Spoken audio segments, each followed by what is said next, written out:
शासनाच्या नोंदणी उपमहानिरीक्षक व मुद्रांक उपनियंत्रक अमरावती कार्यालयातर्फे विभागाच्या अत्याधुनिक सेवा तसेच मुद्रांक शुल्काच्या यथोचित वसुलीकरता मुद्रांक कायद्यात करण्यात आलेल्या सुधारणा याबाबतची माहिती संबंधितांना देण्यासाठी जिल्हाधिकारी कार्यालयात कार्यक्रमाचं आयोजन करण्यात आलं।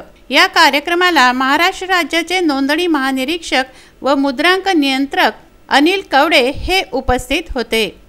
नोंदणी व मुद्रांक विभाग हा जनतेच्या मालमत्ता व्यवहारांचे अभिलेखन करणे व मुद्रांक शुल्काच्या स्वरूप महसूल गोळा करण्याचे कामकाज पार पाडतो।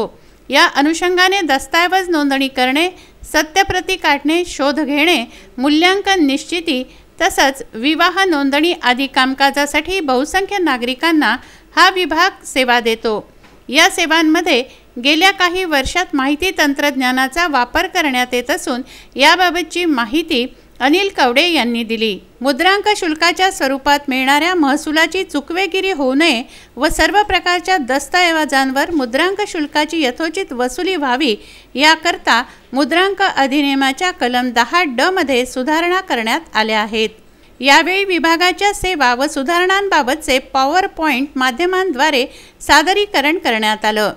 या कार्यक्रमाला नोंदणी महानिरीक्षक व मुद्रांक नियंत्रक पुणेचे अनिल कवडे, अपर जिल्हाधिकारी संजय पवार, जिल्हा परिषदेचे मुख्य कार्यकारी अधिकारी विनय ठमके, मनपा आयुक्त संजय निपाणे, नोंदणी महानिरीक्षक CB भुरकुडे, नोंदणी उपमहानिरीक्षक मोहन जोशी यांच्यासह संबंधित अधिकारी उपस्थित होते।